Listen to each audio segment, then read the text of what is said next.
नमस्कार, कार्यक्रममा यहाँहरूलाई स्वागत छ। आज हामी एउटा सामाजिक कामको चर्चा गर्दैछौँ। विभिन्न विषयमा हामीले गरेको चर्चासँगै आजको चर्चा खास एउटा रहनेछ, जसले सिन्धुपाल्चोकका विभिन्न ग्रामीण बस्तीहरूमा सामाजिक कामको मार्फत धेरै गर्नुभएको छ। सिन्धुपाल्चोक तत्कालीन जेठल गाउँपालिकामा जन्मिनुभएका दीपक भण्डारीसँग आज हामी आइपुगेका छौँ। उहाँलाई यो कार्यक्रममा हार्दिक स्वागत गर्दछु। स्वागत छ यहाँलाई। हस्, थ्याङ्क यू, धन्यवाद। यहाँ एकजना ग्रामीण क्षेत्रमा जन्मेर होइन यहाँसम्म आइपुग्नु भएको, आफ्नो काम गरेर अगाडि बढिरहनु भएको मान्छे, अलिकति यहाँको पृष्ठभूमिबारे हामी केही जानकारी लिन चाहन्छौँ। केही बताइदिनुहोस् न। म सिन्धुपाल्चोक जिल्लाको जेठल गाउँ विकास साबिकको वडा नम्बर 7 मा मेरो जन्म भयो। मेरो बाल्यकाल लगभग त्यहीँ नै बित्यो। मेरो प्राइमरी शिक्षा, प्राथमिक शिक्षा भनौँ न, मेरो त्यहीँ नै अध्ययन गरेँ। गोठबाटै जस्तोमा सुरु भएको थियो। त्यस पछाडि मैले निम्न माध्यमिक ठुलोपाखरमा पढेँ र माध्यमिक विद्यालय चाहिँ मैले तल पाटीडाँडा थुमपाखर, त्यहाँ चाहिँ नि हाम्रो घर भएको हुनाले, बेसी घर भएको हुनाले त्यहाँ आएर पढेँ। दुःख सुख ग्रामीण भेगको हामी चाहिँ निम्न स्तरीय नै, मध्यम पनि भन्दिनँ, मध्यमभन्दा अलिक तल निम्न स्तरीय नै थियौँ। अब काम गऱ्यो भने खाना पुग्ने मान्छे भएको हुनाले हामी सबैजना खेतीमै काम गर्थ्यौँ, स्कुल पढ्दा पढ्दै पनि। र एसएलसी पास गरिसकेपछि मैले आफ्नो उच्च अध्ययनको लागि काठमाडौँ प्रवेश गरेँ। त्यतिखेर सायद मेरो 15 वर्षको उमेर थियो होला एसएलसी पास गरिसकेपछि।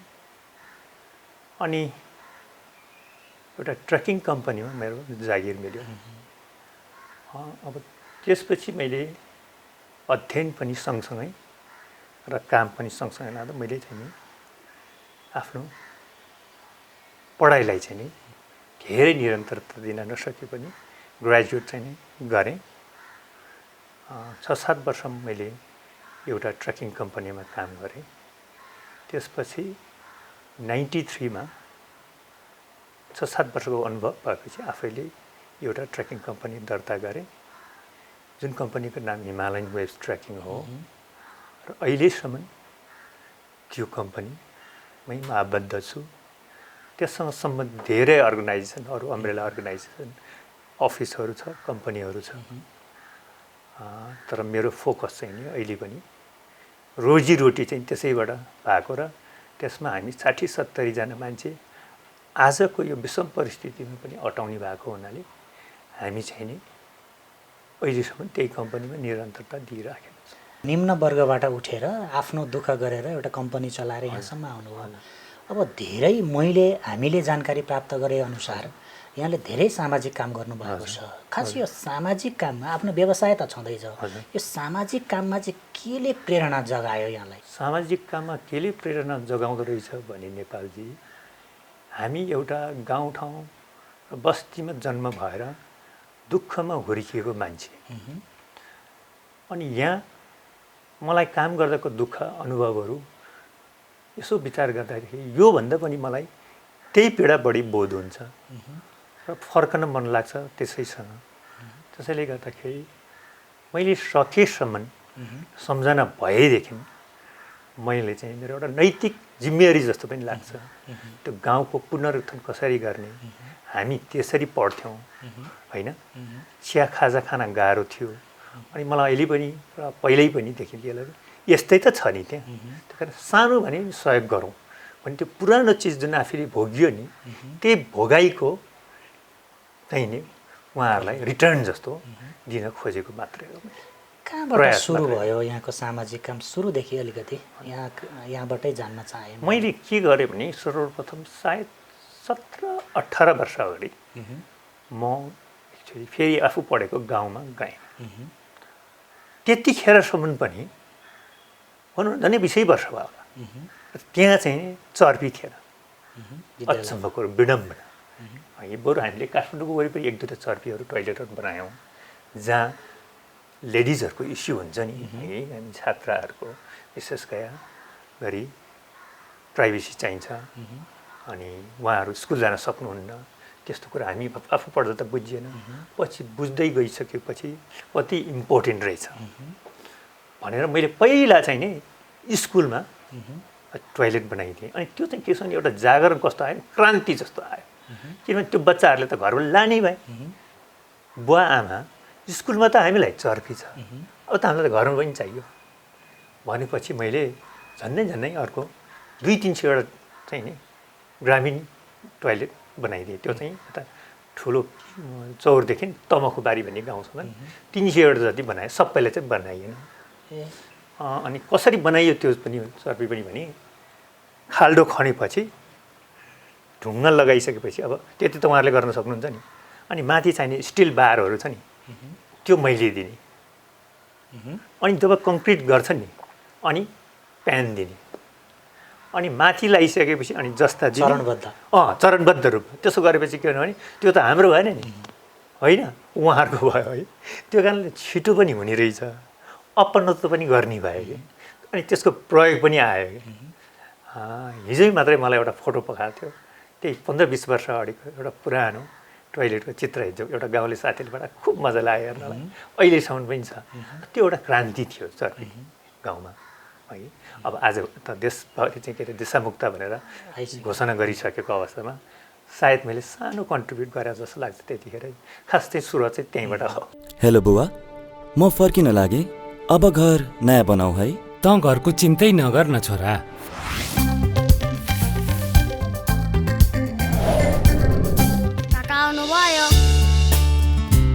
वाउ कस्तो राम्रो घर तिमीले त कहिले नि मलाई आफ्नो घरको फोटो नि देखाएनौ सो प्रिटी वाल पनि कस्तो टाइल्स जस्तो फिनिसिङ यो त सब मैटु पेन्टको कमाल हो समझदारले चिन्छ वर्षौ ठिक छ Meitu Paints paint the world colorful कोन्स ब्रान्डका युपीभीसी झ्याल ढोकाका विशेषताहरू काठभन्दा कम मूल्यमा आउने मर्मतको झन्झट नपर्ने साउन्ड प्रुफ आकर्षक डिजाइन किरा खिया नलाग्ने रंग लगाउन नपर्ने टिकाउ बलियो तथा भरपर्दो प्रयोग गर्न सजिलो घाम पानीले असर नगर्ने चिसोले फरक नपर्ने आगो नटिप्ने वर्षौं वर्ष ढुक्क र आकर्षक गुणस्तरीय कोन्स ब्रान्डका युपीभीसी झ्याल ढोकाको लागि सम्पर्क गर्नुहोस् क्षमादेवी ग्रुप कौशलटार भक्तपुर।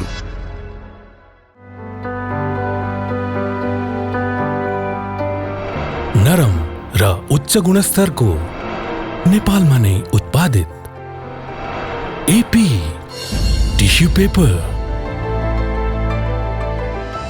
नेपाली उत्पादनलाई माया गरौं एपी टिस्यु पेपर प्रयोग गरौं अरनिको पेपर इन्डस्ट्रिज को एक उत्कृष्ट उत्पादन।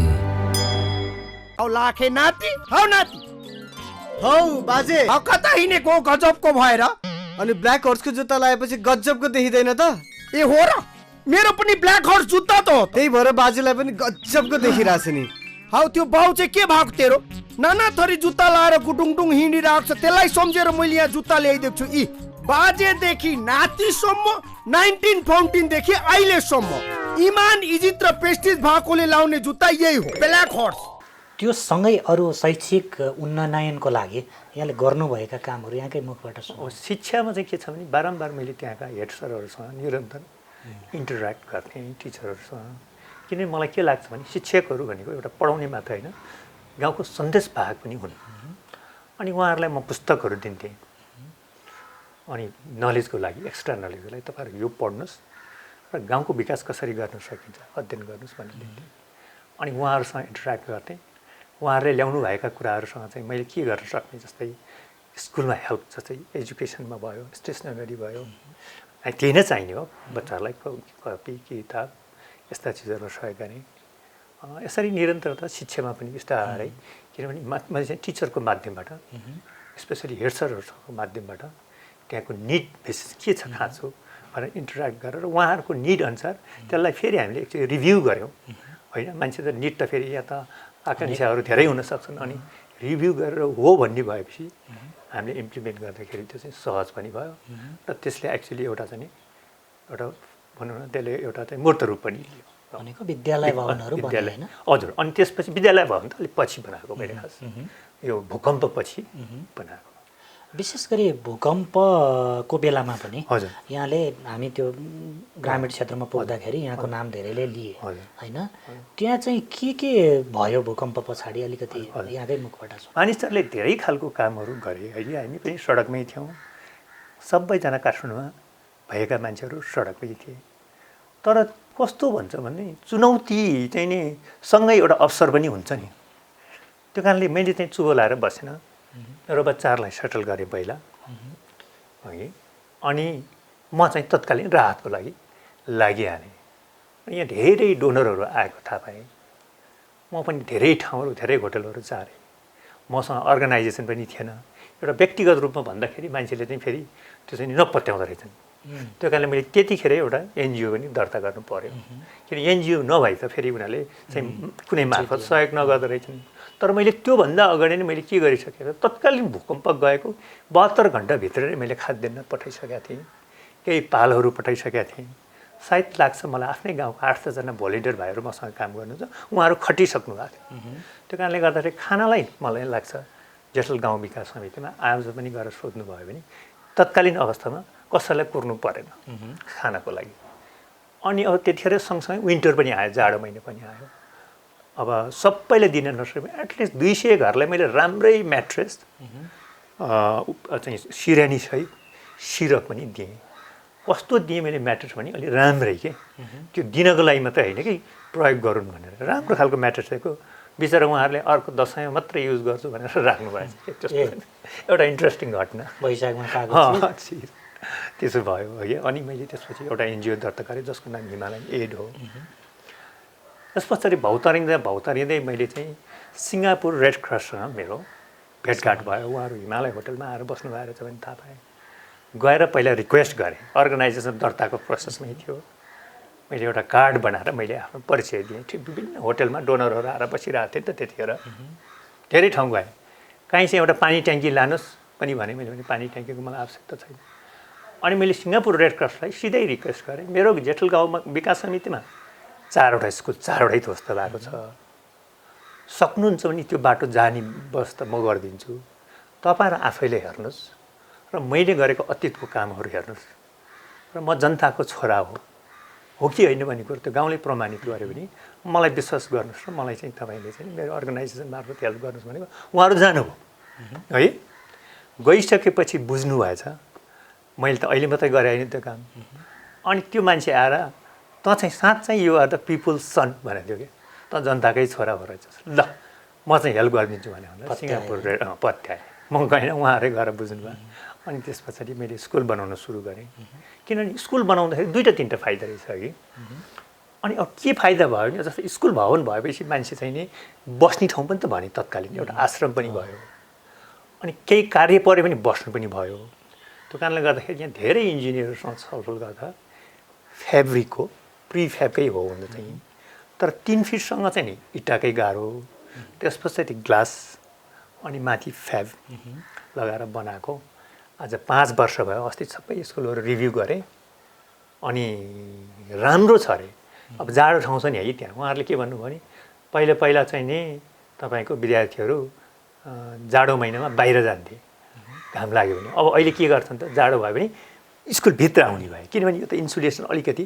जे भए पनि इन्सुलेटेड भयो तातो भयो त्यस्तो कुरा सुन्दा असाध्यै खुसी लाग्यो मलाई अनि त्यसरी 2टा प्राइमेरी स्कुल एउटा लोयर सेकेन्डरी स्कुल एउटा हाई स्कुल 4वटा भयो अनि एउटा नयाँ चाहिँ मैले आफैले सुरु गरेँ त्यही बेला जुन चाहिँ श्री सम्पदा माध्यमिक विद्यालय भन्ने छ होइन त्यो चाहिँ नि पछि सुरु गरियो त्यो चाहिँ किन मैले सुरु गरेँ भने त्यो चाहिँ मेरो 5औँ मेरो आफ्नो बेबी भन्ने गरेर बच्चा भन्छ त्यो स्कुललाई त्यो चाहिँ किन सुरु गरेँ भने त्यहाँका बच्चाहरू जस्तै 8 क्लाससम्म पढे होइन निम्न माध्यमिक भएपछि माध्यमिक विद्यालय जानलाई कि त जानु पऱ्यो निगाले अब जेठलको विद्यार्थी निगाले जाने भनेको झन्डै 6-7 किलोमिटर भयो है जाँदा 6-7 किलोमिटर आउँदा 6-7 किलोमिटर बिचरा त कहिले पढ्ने होइन भोक लाग्छ 14 किलोमिटरहरू 12-14 वर्षको बच्चालाई त गाह्रै हुने भयो त्यो त्यो मैले अध्ययन गरिरहेको थिएँ हेड सरसँग पहिल्यै।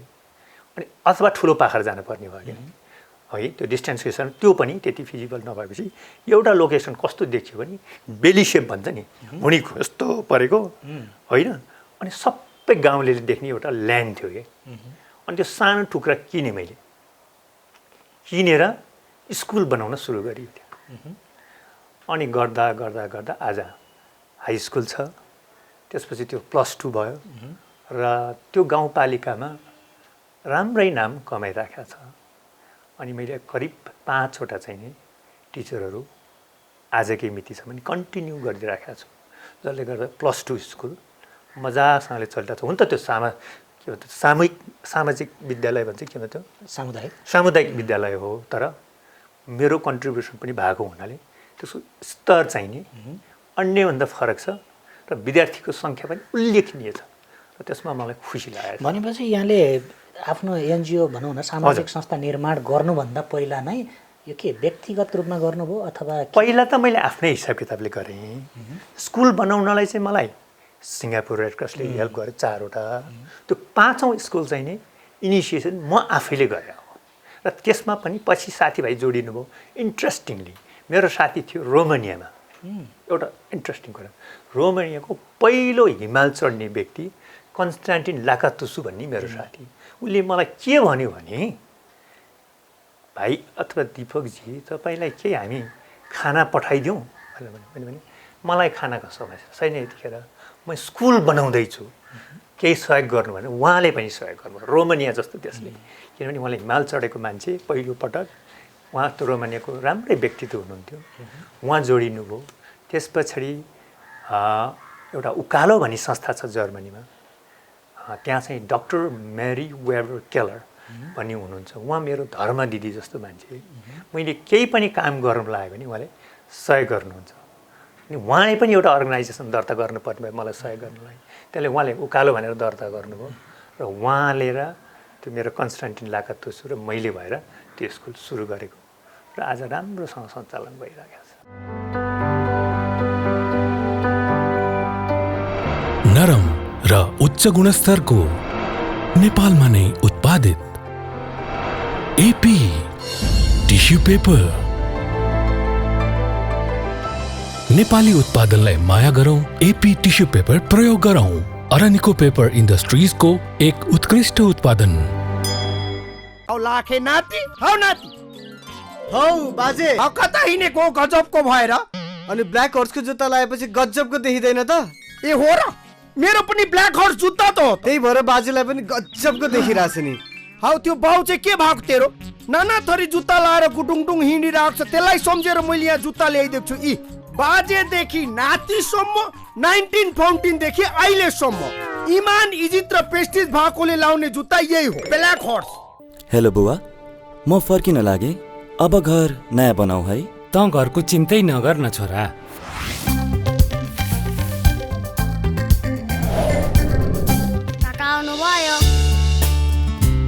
वाउ, कस्तो राम्रो घर!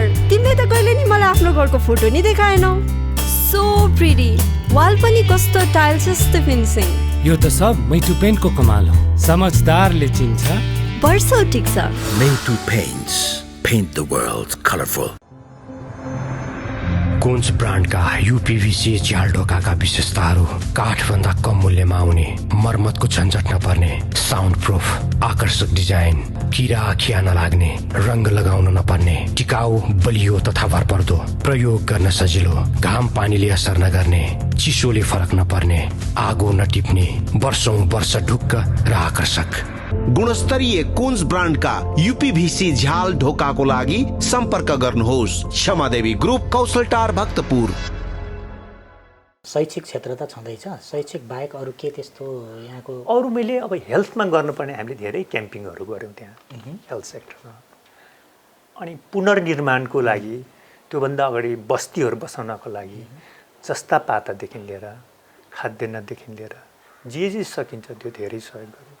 तत्कालीन मृतकहरूलाई हामीले 10,000 रुपियाँ क्यास दियौँ, त्यो एउटा राहतै भयो। अघि तत्कालीन भित्र मान्छे मरिरहेको छ, भूकम्पको यस्तो अवस्था छ, खाना छैन, केही छैन, खानासाना त हामीले दिएको थियौँ, तैपनि उहाँहरूलाई चाहिने खर्च यस्तो कामहरू मैले गरिराखेकै छु अन्य काम पनि। विशेष गरी यो अलिकति यहाँको अनुभव जान्न खोजेँ मैले। यो ग्रामीण क्षेत्र, अब नेपालका ग्रामीण क्षेत्र त विपन्न वर्गमै छ, धेरै विपन्न वर्गमा छन्। कस्तो चुनौती रहेछ के सामाजिक काम गर्नको लागि, यहाँको अनुभवले के भन्छ? हो, यस्तो हुन्छ कि गाउँमा के हुँदो रहेछ भने मलाई पनि थाहा थिएन। यो अर्गनाइजेसनले गर्ने काम भनेको चाहिँ नि सित्तैमा आउने हो कि होइन, अथवा कसैले तेरो घरबारी लिएर चाहिँ यसलाई चाहिँ अपचलन भए कि अनि सित्तैमा आउने भए मान्छेहरू कुरेर बस्ने भए। त्यो कारणले गर्दाखेरि यो एउटा चाहिँ मैले एउटा चुनौती देखेँ गाउँमा। र हामीले त्यसलाई चाहिँ कट गर्नलाई के गर्यौँ भने हरेक काम उहाँहरूलाई नै जिम्मा दिने। जस्तै स्कुलकै एउटा म कुरा गरौँ, स्कुल बनाउँदाखेरि हामीले के गर्यौँ, तत्कालीन त्यहाँ व्यवस्थापन समितिलाई इन्भल्भ गर्ने र हामीले मोनिटरिङ गर्ने र उहाँहरूले कस्ट ल्याउने, उहाँहरूलाई पुग्दो पैसा दिएपछि उहाँहरू आफैले गर्ने निर्माण। त्यो गरेपछि के भयो, रोजगारी पनि त्यहीँ गयो होइन, अनि उहाँहरूले नै आफ्नो चाहिँ नि त्यो फन्ड पनि उहाँहरूले नै प्रयोग गर्नुभयो र छिटो पनि भयो। त्यो कारणले गर्दाखेरि अर्गनाइजेसन भनेर यहाँ सबैले राम्रो काम गरेको छन् कि छैन त त्यो मेरो आफ्नो विषय भएन। तर मलाई लाग्छ चुनौती पनि छ है। तर चुनौतीको रूपमा सुन्न थाल्यो भने समस्याहरू धेरै छन्, हामी अड्किन्छौँ। र मलाई पनि एक दुईजना मान्छेले त्यस्तो केही भनेको हुनसक्छ। मैले भनिहालेँ नि, हरेक कुकुर भुक्न थालेर त्यसलाई ढुङ्गाले हान्न थाल्यो भने हामी आफ्नो डेस्टिनेसन पुग्दैनौँ। तर यस्तो खालको सानातिना चुनौती हुन्छ, तर राम्रो कामको लागि केही पनि गर्न पर्दैन, गर्ने नै हो जसरी हुन्छ। यहाँको सानो दृष्टिकोण नै जस्तो अहिले नेपालमा जति पनि एनजिओ आइएनजिओहरू छन् नि, यिनीहरूलाई के आरोप लाग्छ भने नेपालको समस्या, यहाँको गरिबी, यहाँको पीडा बेच्छन् अनि बाहिरबाट डोनेसन ल्याउँछन् अनि त्यस पछाडि आफू अनुकूल खर्च गर्छन् भन्ने आरोप छ नि होइन। यहाँ त आफू व्यवसायी होइन, आफूले हिजो गाउँबाट उठेर आएको मान्छे होइन, केही कमाउनु भयो, त्यही कमाएको पैसाबाट सुरुमा गर्नुभयो। अनि यो आरोपमा चाहिँ यहाँको के छ दृष्टिकोण, त्यो यहाँको के छ अलिकति जानौँ न। मलाई लागेको चाहिँ एउटा टार्गेट ग्रुपमा जाने, एउटा अर्गनाइजेसन एउटा टार्गेट ग्रुप एउटा पोइन्टमा एउटा गाउँमा गएर त्यहाँ पुनरुत्थान पुरा स्टडी गरेर त्यहाँ काम गऱ्यो भने त्यो काम पक्का हुन्छ। तर तपाईँको एउटा गाउँमा सानो काम गरिदियो, अर्को काममा गऱ्यो, हेर्दाखेरि धेरै देखिन्छ, तर सानो सानो कामको खासै त्यसले अर्थ रहँदैन। मलाई लाग्छ हो त्यसरी बजेट छर्यो भने चाहिँ नि त्यसले कुनै पनि अर्थ राख्दैन। मलाई लागेको चाहिँ हरेक एनजिओले एउटै चिजमा फोकस गरोस् र त्यसमा चाहिँ निरन्तरता दिने र मोनिटरिङ पनि गर्ने। जस्तै केही चिज बनाउनु छ, बनाइदियो, छोडिदिएपछि त काम लागेन नि। त्यो कारणले गर्दा मलाई लाग्छ हामीले त्यसलाई मोनिटरिङ पनि गर्नुपर्छ, सरकारले पनि मोनिटरिङ गर्नुपर्छ, संस्था आफै पनि जिम्मेवारी हुनु पऱ्यो कि पक्का कुरा आफूले गरेको कुराहरू। मलाई लाग्छ धेरै ठाउँ गरिदिन्छन् अनि छोडिरहेको हुन्छ। मेरो आफ्नो हकमा चाहिँ के छ, मेरो आफ्नो गाउँ, मेरो आफ्नो जन्मठाउँमा म गइराख्नुपर्छ। त्यो कारणले मैले गरेको काम 99% मलाई त्यो चाहिँ एक्युरेट हुनुपर्छ जस्तो लाग्छ मलाई। त्यही भएर मलाई एउटा के पनि लाग्छ भने हरेक एनजिओले अथवा जसले सामाजिक काम गर्छ एउटा टार्गेट एरियामा गर, कुनै पनि शिक्षा अथवा सामाजिक अथवा स्वास्थ्यमा केमा गर्न मन लाग्छ राम्रोसँग फोकस गरेर त्यसलाई माथि ल्याइदिनु भयो भने नछरिकन गरे पनि मलाई लाग्छ त्यसले चाहिँ विकासमा ठुलो टेवा पुग्छ। र अहिले सरकारले जुन चाहिँ नि समृद्ध नेपाल र सुखी नेपाली भन्ने एउटा नारालाई मलाई लाग्छ एनजिओहरूले पनि त्यसमा राम्रै भूमिका निर्वाह गर्न सक्छ। काम गर्नुभन्दा पहिला चाहिँ टार्गेटेड ग्रुप चाहिँ कस्ता हुन्छन्, कसरी छनौट गर्नुहुन्छ? यहाँलाई के मतलब जे मन लाग्छ त्यो ठ्याट त पक्कै होइन होइन, त्यो यहाँको खास थिम चाहिँ के हुन्छ, काम गर्नुको उद्देश्य भनौँ न अथवा टार्गेट ग्रुप भनौँ न, यस्तो चाहिँ कस्तो हुन्छ? किसानको आवश्यकता आफ्नै छ, शैक्षिक क्षेत्रमा आवश्यकता त्यस्तै छ। अहिले भनौँ न अब विभिन्न खालका त्यहाँ हुन्छन् नि है, साना साना व्यवसायहरूको आवश्यकता अर्कै हुन्छ। यसो हेर्ने सबैभन्दा ठुलो चाहिँ अप्ठ्यारो स्थितिमा केमा छ अनि त्यसलाई एउटा एनालाइसिस गर्ने र त्यहाँका अगुवा दाजुभाइहरूसँग सोध्ने, जुन मेरो निरन्तर कन्ट्याक्टमा हुनुहुन्छ। अनि उहाँहरूसँग सोध्यो, अनि अरू 2-4 जना पनि सोध्यो, आफै पनि गाउँले भएको हुनाले आफैलाई पनि अनुभव हुन्छ। अनि ठ्याक्क त्यो मेल खाइसकेपछि त्यही नै प्रोग्रामलाई चाहिँ हामीले के गर्ने त लन्च गरिदिने। जुन हामीलाई लागेको रेडिमेड प्रोजेक्ट लगेर हुँदैन, गाउँकै निड बेसिस जे छ नि त्यहाँ त्यो गरिदियो भने त्यो मलाई लाग्छ जसले पनि त्यो प्रोजेक्ट सक्सेस हुन्छ। अमेरिकामा बसेर प्रोजेक्ट बनाउने, क्यानाडामा बसेर प्रोजेक्ट बनाउने, युएनको हेडक्वार्टरमा बसेर गर्ने प्रोजेक्ट र काठमाडौँको 5 स्टार होटलमा बसेर गर्ने प्रोजेक्ट चाहिँ मलाई लाग्छ गाउँमा लगेर गरे पनि त्यो सफल हुन सक्दैन जस्तो लाग्छ। गाउँको प्रोजेक्ट भनेको गाउँमै गर्नुपर्छ। कसैले चाहिँ एउटा रोल मोडल भनेको त्यो टेलिफोन जस्तो त होइन नि। गाउँको त आफ्नै खाँचो छ नि, हो कि भन्नु आवश्यकताको हाम्रो कल्चरल फरक छ, संस्कृत फरक छ, हो कि भन्नु न। हाम्रो चाहिँ एउटा चाहिँ हरेक चिजको संस्कृति आफ्नै संस्कृति छ नि, हो त्यसलाई झल्किने गरी काम गऱ्यो भने चाहिँ त्यो छिटो हुन्छ र विकास पनि हुन्छ। अब हेर्नुहोस् काठमाडौँको होटलमा तपाईँको मजासँगले मिटिङ गर्ने, 5 जना 10 जनाको ओपनियन लिएर यसै गरौँ भनेर धेरै ठुलो धनराशि खर्च गर्नेहरूको प्रोजेक्ट चाहिँ मलाई लाग्छ केही हदसम्म सफल भयो होला उहाँहरू, तर मलाई लाग्छ उहाँहरूलाई चाहिँ धेरै ठुलो चुनौती छ। यति नै जानुपर्छ र बुझ्नै पर्छ। ठिक, यति लामो अनुभव छ यहाँको होइन, मतलब आफ्नो व्यवसाय गर्नुभयो, केही कमाउनु भयो होइन, केही प्रतिशत अथवा केही सकेको गाउँमा गएर सेवा गर्नुभयो होइन, यति लामो अनुभव छ। यो सरकारी तह र यहाँहरू जस्तो सेवा गर्नुहुन्छ नि, उहाँहरूको बिचको समन्वय चाहिँ कतिको हुँदो रहेछ, अथवा उहाँहरूले बाधा अडचन गर्नु हुँदो रहेछ कि के यहाँको अनुभव के छ अलिकति सुन्नु। यस्तो छ, उहाँहरूले के छ भने कहिलेकाहीँ सबै चिजलाई एउटै बास्केटमा राखेर हेर्नुहुन्छ। मलाई लाग्छ त्यो नजर चाहिँ अलिकति फरक हुनुपर्छ। त्यो नजर फरक हुनालाई मलाई लाग्छ मोनिटरिङको ग्रुपको चाहिँ सङ्ख्या चाहिँ सायद नेपालमा सामाजिक समन्वय मन्त्रालय कि के भन्छ हाम्रो, त्यो अनुसार चाहिँ एउटा चाहिँ समाज कल्याण भन्ने परिषद छ। मलाई लाग्छ त्यहाँको म्यान पावर कमी छ। त्यो एउटा समाज कल्याण परिषदले देशभरिको एनजिओलाई चाहिँ हेर्नु पर्यो। त्यो सुदूरपश्चिम सुदूरपूर्व दुर्गममा सायद नपुगेको हुनसक्छ। उहाँहरूले यहाँ ल्याएर रिपोर्टमा हेर्दा डकुमेन्टमा हेर्दा राम्रै देख्छ, तर वास्तविकता त्यो हुँदैन। त्यो कारणले गर्दाखेरि यो धेरै ठुलो चुनौती हो। अब यसलाई चाहिँ नि ब्रेक थ्रु गर्नलाई चाहिँ नि उहाँहरूले मलाई लाग्छ त्यो कि मोनिटरिङ ग्रुप बढाउनु पर्यो कि चाहिँ यो चिज चाहिँ नि अहिले अब स्थानीयलाई नै हस्तान्तरण गरे भने उहाँहरूले पनि मोनिटरिङ गर्ने। जस्तै भनौँ न, अहिले मैले कुनै पनि प्रोजेक्ट गर्दा त्यहाँको चाहिँ नि हाम्रो हुन्छ नि गाउँ विकास समितिको अध्यक्ष अहिलेको होइन, उहाँहरूसँग मिलेर काम गऱ्यो भने त उहाँलाई थाहा हुन्छ नि। यसरी समन्वय गरे पनि विकास छिटो हुन्छ। भनेको दुई पक्षको समन्वय गरे पनि राम्रो हुन्छ भन्ने होइन। हजुर, यहाँको व्यक्तिगत अलिकति मैले जान्न खोजेको, जस्तो सिन्धुपाल्चोकको जेठलमा जन्मिनुभयो, निम्न वर्गबाट उठेर अहिले काठमाडौँमा होइन आफ्नै काम गरेर राम्रैसँग बस्नु भएको छ। यो अवधिमा दीपक भण्डारीले के प्राप्त गर्यो, के गुमायो होला?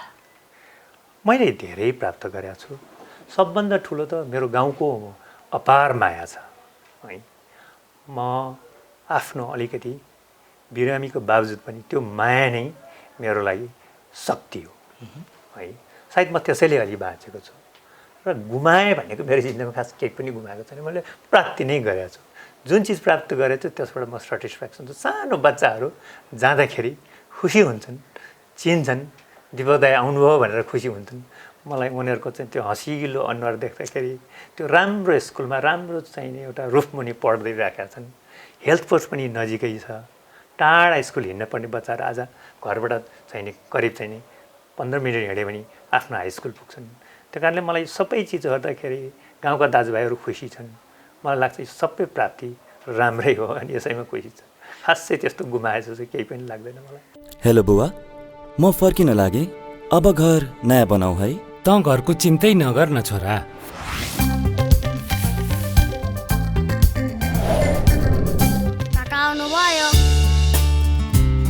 वाउ, कस्तो राम्रो घर! तिमीले त कहिले नि मलाई आफ्नो घरको फोटो नि देखाएनौ। सो प्रिटी, वाल पनि कस्तो टाइल्स जस्तो फिनिसिङ। यो त सब मैटु पेन्टको कमाल हो। समझदारले चिन्छ। वर्षौ टिक्छ। Made Paints. Paint the world colorful. कुन्स ब्रान्डका UPVC झ्याल ढोकाका विशेषताहरू काठभन्दा कम मूल्यमा आउने, मर्मतको झन्झट नपर्ने, साउन्ड प्रुफ, आकर्षक डिजाइन, किरा खिया नलाग्ने, रङ लगाउन नपर्ने, टिकाउ, बलियो तथा भरपर्दो, प्रयोग गर्न सजिलो, घाम पानीले असर नगर्ने, चिसोले फरक नपर्ने, आगो नटिप्ने, वर्षौं वर्ष ढुक्क र आकर्षक। गुणस्तरीय कुन्स ब्रान्डका यूपीभीसी झ्याल ढोकाको लागि सम्पर्क गर्नुहोस्। क्षमादेवी ग्रुप, कौशलटार, भक्तपुर।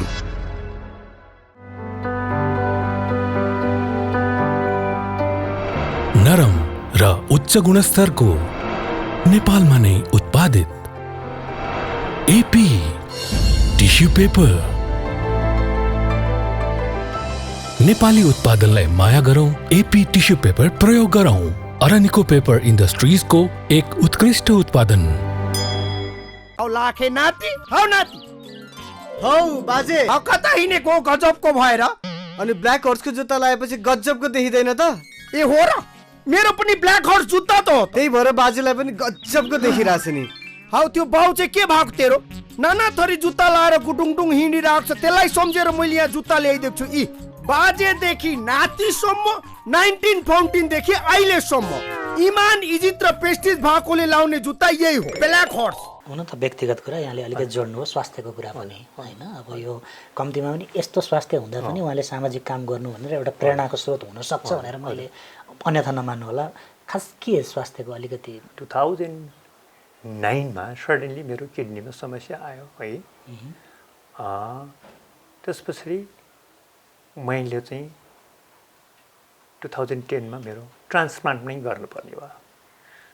मैले पहिलो ट्रान्सप्लान्ट गरेँ भारतमा गएर अपोलो हस्पिटलमा। त्यो किडनी 7 वर्षभन्दा रहेन। फेरि मैले दोस्रो ट्रान्सप्लान्ट गर्नु पर्यो। जीवनमा केही आपत पनि आइलाग्यो।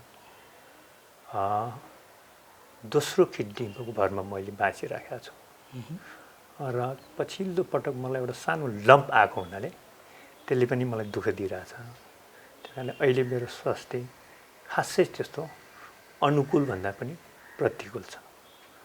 तर पनि यो कोभिड-19 आफ्नै ठाउँमा छ, मेरो स्वास्थ्य आफ्नै ठाउँमा छ। यस्तै चुनौतीको बिचमा पनि अझै पनि म अवसरहरू खोज्दैछु। त्यसैले म केही दिन अगाडि मेरो गाउँमा पुगेर आएँ।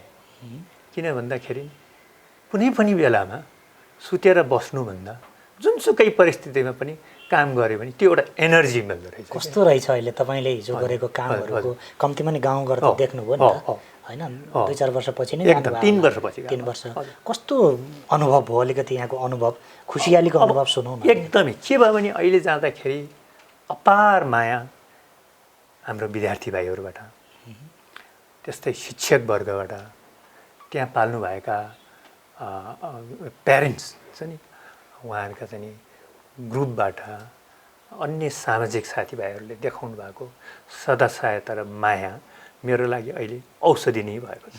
असाध्य खुसी छु। प्रेरणाको स्रोत छ। उहाँहरूले देखाउनु भएको माया र आभार प्रति म चाहिँ नि असाध्य ऋणी छु र मलाई अझै लाग्छ त्यो ऋण तिर्नलाई म अझै चाहिँ सक्रिय भएर काम गर्नुपर्छ जस्तो लाग्छ। जतिसुकै बिरामी भयो भने मलाई त्यसले प्रेरणा दिइ नै राख्छ। त्यो चाहिँ मलाई चाहिँ शक्तिको रूपमा बदल्न चाहन्छु। हाम्रो पनि शुभकामना। धन्यवाद। अन्त्यमा हजुर मैले उठाउन भुलेको, यहाँलाई भन्नै मन लागेको केही छ भने हाम्रो मिडिया मार्फत? अब हेर्नुहोस्, मैले चाहिँ नि 36 वर्ष मेरो जीवनमा काम गरेछु र आजको मितिमा पनि यस्तो बिमारीको बावजुद पनि म हस्पिटलमा 2 दिन पुग्छु। कोही त्यस्तै अवस्था हेर। तर तेस्रो दिन चौथो दिन एक दिन चाहिँ म कार्यालय जान्छु अफिस। किनभने म जाँदाखेरि हाम्रो अफिसमा कार्यालय सहयोगी साथीहरूको मोरल हाई हुन्छ। किनभने म कहाँ ट्रेकिङ कम्पनीमा अझै पनि 60-70 जना स्टाफहरू छन्। उहाँहरूलाई मैले एउटा चाहिँ नि कन्टिन्यू प्रेरणा दिइराख्नुपर्छ। त्यसैले गर्दाखेरि यो अवस्थामा पनि मैले चाहिँ नि उहाँहरूलाई चाहिँ नि रिटेन्सन भन्छ नि, विचलित नभइकन यस्तो अवस्थामा पनि यो चुनौतीलाई चाहिँ अवसरको रूपमा हामी बदल्नुपर्छ। केही समय हामी चाहिँ नि अन्य काम गरौँ भनेर उहाँलाई विभिन्न चाहिँ कृषिको चाहिँ नि काम छुट्याइदिएको छु। र हाम्रो साथीभाइहरू जस्तै विभिन्न जिल्लाका हुनुहुन्छ, दोलखाका, कोही यता सोलुतिरका, काभ्रेका, सिन्धुपाल्चोकका ठाउँ साथीहरूलाई विभिन्न जिम्मा दिइरहेको छु। त्यो कारण उनीहरू त्यतैतिर व्यस्त छन्। उता अव्यस्त भइसकेपछि त उनीहरूले चुनौतीलाई अवसरको रूपमा बदल्दैछन्। त्यो कारणले गर्दाखेरि मलाई चाहिँ नि त्यो पनि एउटा चाहिँ नि अहिले यो बिचमा गरेको काम मलाई ठिकै लागिरहेको छ। हस्, धन्यवाद हामीलाई समय दिनुभयो। यहाँलाई धेरै धेरै धन्यवाद। र मलाई चाहिँ तपाईँहरूले निम्ता गरेर अथवा यहाँ मेरो आफ्नै घरमा आएर चाहिँ 2 शब्द तपाईँहरूलाई चाहिँ आफ्नो चाहिँ मिडियामा राख्न दिनुभएकोमा यहाँलाई धेरै धेरै धन्यवाद।